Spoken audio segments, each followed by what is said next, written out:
அடுத்து இணைந்து கொள்கின்றார் தக்கோலத்திலிருந்து கவிஞரும் எழுத்தாளரும் பட்டிமன்ற பேச்சாளரும் செந்தமிழ் தேனியமான என் ஜெல்நாதன் ஐயா அவர்கள். வாருங்கள் ஐயா. தமிழே அமுதே வருவாய் நிறைவாய் தருவாய். உலகெங்கும் உள்ள தமிழ் உறவுகளுக்கும் ஜெர்மனி தமிழருவி வானொலிக்கும் நேயர்களுக்கும் திரு நைனை விஜயன் அவர்களுக்கும் திருமதி சசிகலா நைனை விஜயன் அவர்களுக்கும் மற்றும் உள்ள அனைவருக்கும் என் வணக்கம்.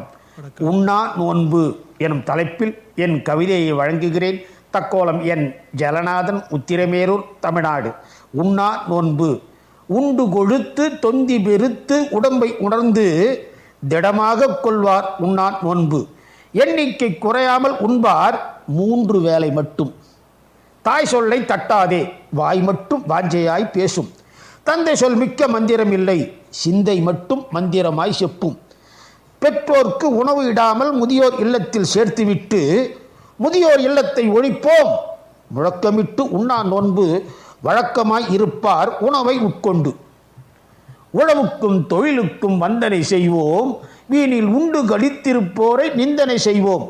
உழவையும் தொழிலையும் தெரியாத செய்யாதார் அழகாய் முழக்கமிட்டார் மந்திரியுடன் மேடையிலே. உழவும் தொழிலும் உரியபடி செய்தும் ஒருபிடி சோரின்றி உரிய பலனின்றி விடை தெரியா வினாக்குறி உணவு உற்பத்தியாளர் உண்ணா நோன்பில். மேடையில் இருந்தார் உண்ணும் நோன்பில். வினாக்குறி வினவாமல் ஆச்சரியக்குறியாய் ஆனது. உண்ணா நிலையோடு அகிம்சை தன்னிலே மண்ணில் வெற்றி பெற்றார் காந்தி மகான். வகுப்புவாத வெறியை தணிக்க பகுத்துணர்ந்து உண்ணா நோன்பின் தொகுப்பின் உயர்வை தரணிக்கு தந்தார் மகாத்மா. உளமாக உள்ள ஆன்மீக உண்ணா நோன்பு அகமொடு புறத்தை நன்கு ஊன்றுகின்ற சக்தி பெற்று உளமாக இருக்க வைக்கும். நிறைவாக அமைதியோடு நெஞ்சினிலே அன்பும் பெற்று இறைவனையே எண்ணமாக்கும் ஏகாந்த உண்ணா நோன்பு. யாழ்ப்பாணம் ஊரெழு எனும் ஊரு வாழ்ந்திட்ட பார்த்திபன் ராசையா என்ற திலீபன் பேரு. தமிழ் ஈழ விடுதலை புலிகளின் முக்கிய உறுப்பினர். தன்னிகரற்ற செயலாய் செயல்பட்டார். இந்திய அமைதிப்படையின் முன்னர் 1987 செப்டம்பர் 15 5 அம்ச கோரிக்கை முன்வைத்தார். துஞ்சாமல் உண்ணாமல் நீருந்தான் பருகாமல் அஞ்சாமல் அமைதியாக 12 நாள் அமர்ந்திருந்தார் திலீபன். துஞ்சாமல் உண்ணாமல் நீருந்தான் பருகாமல் அஞ்சாமல் அமைதியாக 12 நாள் அமர்ந்திருந்தார் திலீபன். நெஞ்சந்தான் உறுதியாய் இறுதி வரை இருந்ததம்மா. அஞ்சுதையோ அரட்டுதையோ மனந்தான் ஐயோகோ. செப்டம்பர் 26 துஞ்சினார் மீளா துயரில் பல்லோரை ஆழ்த்தித்தாம்.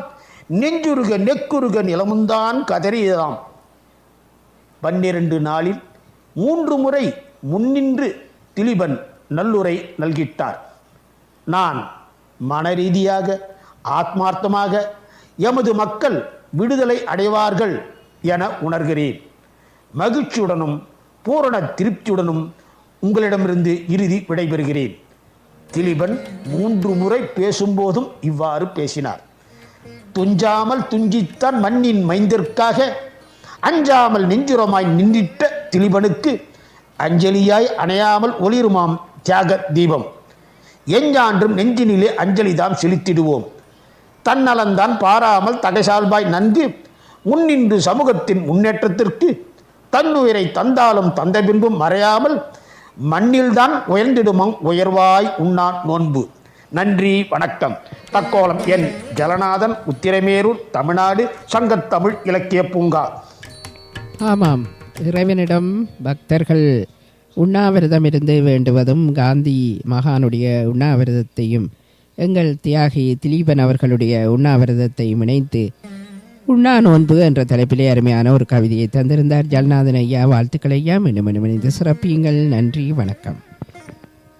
நேயர்கள் கேட்டுக்கொண்டிருப்பது கவிதைக்களம். இது தமிழருவி வானொலி, ஜெர்மனி. உண்ணா நோன்பு என்ற தலைப்பிலே கவிதைக்களம் நேரலையில் இடம்பெற்றுக் கொண்டிருக்கிறது. நேயர்களே, அடுத்து இன்றைய கவிதைக்களத்தில்